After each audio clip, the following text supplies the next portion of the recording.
তো গাইজ আমরা আজকে বাইরে চলে এসেছি, দেখতে পাচ্ছ আমার হাতে ডিম আছে আর একটা খুন্তি আছে, একটা সাঁড়াশি আছে।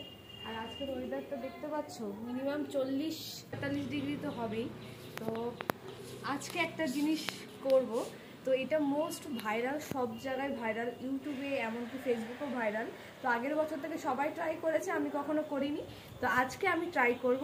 তো এই রোদে ডিম ভাজবো, তো দেখবো যে ভাজা হয় কিনা। তো অনেকের ভিডিওতে দেখেছি যে ভাজা হয়, বাট আমার বিশ্বাস হয়নি। তো চলো আগে দেখি হয় কিনা। আসো, সত্যি সত্যি কি সূর্যের তাপে ডিম ভাজা যায় কিনা সেটা পরীক্ষার করার জন্যই কিন্তু চলে এসেছি। তো আগের বছর থেকে ভাবছিলাম যে এই ভিডিওটা আমি শেয়ার করব তোমাদের সাথে, বাট আমার সময় হয়ে উঠছিল না। এই কড়াইয়ের মধ্যে তেল দিয়ে কিন্তু আমি সকাল 10টা থেকে 3টে অবধি রোদে রেখে দিয়েছি। আজকের বাইরের রোদের পরিমাণটা অনেক বেশি ছিল, আর তার উপর আমাদের উঠান পুরো পাকা করা, তো নিচের থেকেও ভাপ উঠছিল। তো দেখো লাস্ট অবধি যে আসলেও ডিমটা ভাজা হয় কি হয় না। তো দেখো পুরো ডিমটা আমি কড়াইয়ের মধ্যে ভেঙে দিয়ে দিয়েছি।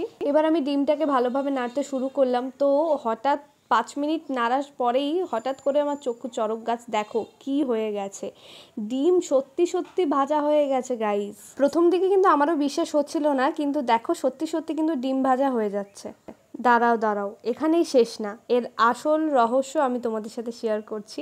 সূর্যি মামার তাপে কিন্তু কোনোভাবেই ডিম ভাজা হয় না, কারণ প্রত্যেকটা জিনিসের কিন্তু একটা নির্দিষ্ট তাপমাত্রা প্রয়োজন হয়। তো আমি কিন্তু রান্নাঘর থেকে ডিমটা ভেজে নিয়ে আবার চলে এসেছি রোদের মাঝখানে। আর তোমরা এতদিন ভিডিওতে দেখো যে সত্যি সত্যি ডিম ভাজা হয়ে যায়, কিন্তু সত্যি না। তুমি যদি সারা দিন কড়াইটা রেখে দাও তাহলেই কিন্তু তোমার ডিম ভাজা হবে না। তো কন্টিনিউ তাপ লাগবে, তারপরেই কিন্তু একটা জিনিস ভাজা হবে। তো এই যে ডিম ভাজা হয়ে গেছে কমপ্লিট। আমি আর ভাই এখন ডিম ভাজা খাবো।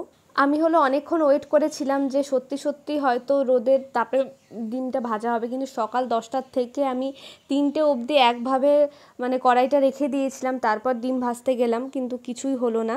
তো যাই হোক, এখন ডিম ভাজা কমপ্লিট হয়ে গেছে, আমি আর ভাই খাচ্ছি। টেস্টি লাগছিল খেতে।